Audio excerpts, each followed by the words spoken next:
തെരഞ്ഞെടുപ്പിൽ തോൽവി രുചിച്ചതിൻ്റെ ദേഷ്യത്തിലാണോ ബൈഡൻ? സമീപകാല സംഭവങ്ങൾ അതിലേക്കാണ് വിരൽ ചൂണ്ടുന്നത്. ട്രംപ് അധികാരത്തിൽ കയറുന്നതിന് മുമ്പ് തന്നെ പരമാവധി പ്രശ്നങ്ങൾ ഉണ്ടാക്കാനുള്ള ശ്രമത്തിലാണോ ബൈഡൻ? യുക്രൈന് ദീർഘദൂര മിസൈലുകൾ നൽകാനുള്ള ബൈഡന്റെ തീരുമാനമാണ് ലോകത്തെ അമ്പരപ്പിച്ചത്. പിന്നീട് ഈ മിസൈലുകൾ റഷ്യക്കെതിരെ പ്രയോഗിക്കാനുള്ള അനുമതിയും നൽകി.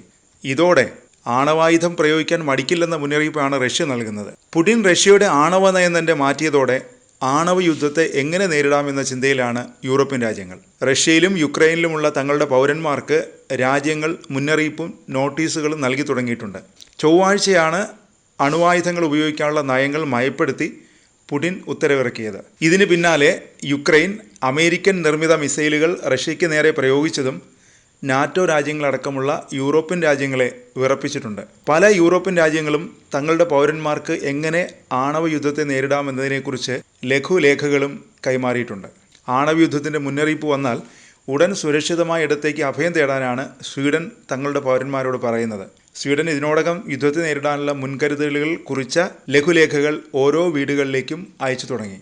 രണ്ടാം ലോക മഹായുദ്ധത്തിന് ശേഷം 5 തവണയാണ് സ്വീഡൻ ഇത്തരം ലഘുലേഖകൾ രാജ്യത്തെ എല്ലാ വീടുകളിലേക്കും അയക്കുന്നത്. ഒരു സമ്പൂർണ്ണ ആണവ യുദ്ധത്തിനായി ഒരാഴ്ച തയ്യാറെടുത്തിരിക്കാനാണ് പൗരന്മാരോട് നോർവേ അറിയിക്കുന്നത്. രാജ്യത്തെ എല്ലാ പൗരന്മാർക്കും ഇമെയിൽ അയച്ചാണ് ഡെൻമാർക്ക് യുദ്ധത്തെക്കുറിച്ച് ജാഗരൂകരാകാൻ മുന്നറിയിപ്പ് നൽകിയത്. യുദ്ധം പ്രഖ്യാപിച്ചാൽ 3 ദിവസത്തേക്കുള്ള ഭക്ഷണവും വെള്ളവും മരുന്നും കരുതി വയ്ക്കാൻ മെയിലിൽ പറയുന്നുണ്ട്.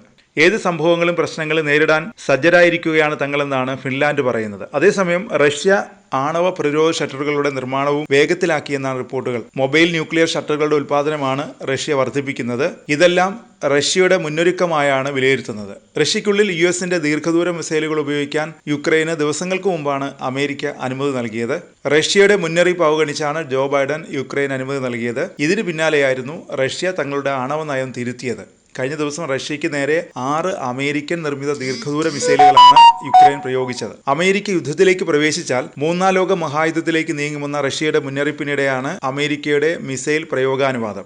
ബ്രയാൻസ് മേഖലയിലായിരുന്നു യുക്രൈൻ ആക്രമണം നടത്തിയത്. ഉപയോഗിച്ചത് അമേരിക്കൻ മിസൈലുകളാണോ എന്ന് യുക്രൈൻ വെളിപ്പെടുത്തിയിട്ടില്ലെങ്കിലും ഇവ അമേരിക്കൻ മിസൈലുകൾ തന്നെയാണെന്നാണ് റഷ്യയുടെ വാദം. ഈ പ്രകോപനത്തിന് തിരിച്ചടി നേരിടേണ്ടി വരുമെന്നും റഷ്യ മുന്നറിയിപ്പ് നൽകി കഴിഞ്ഞു. ഒരു ആണവ ശക്തിയുടെ പിന്തുണയോടെയുള്ള ഇതര രാജ്യത്തിന്റെ ആക്രമണം റഷ്യക്കെതിരായ സംയുക്ത ആക്രമണമായി കണക്കാക്കുമെന്നും ആണവായുധം പ്രയോഗിക്കാൻ രാജ്യം നിർബന്ധിതമാകുമെന്നുമാണ് റഷ്യയുടെ പുതുക്കിയ ആണവ നയത്തിലെ പ്രധാന ഭാഗങ്ങളിലൊന്ന്. യുക്രൈൻ അധിനിവേശത്തിൽ സൈനികമായി റഷ്യയ്ക്ക് വലിയ നഷ്ടം സംഭവിച്ചിട്ടുണ്ട്. യുദ്ധം കൊടുമ്പിരിക്കൊണ്ട സമയങ്ങളിൽ ദിനം പ്രതി 1000 സൈനികരെങ്കിലും കൊല്ലപ്പെട്ടു. കഴിഞ്ഞ ദിവസം വരെയുള്ള കണക്കുകൾ പ്രകാരം 1000 ദിവസത്തിനിടെ കൊല്ലപ്പെട്ട റഷ്യൻ സൈനികരുടെ എണ്ണം ഏതാണ്ട് 2 ലക്ഷത്തിനടുത്ത് വരും. ഇരട്ടിയോളം പേർക്ക് പരിക്കേൽക്കുകയും ചെയ്തു.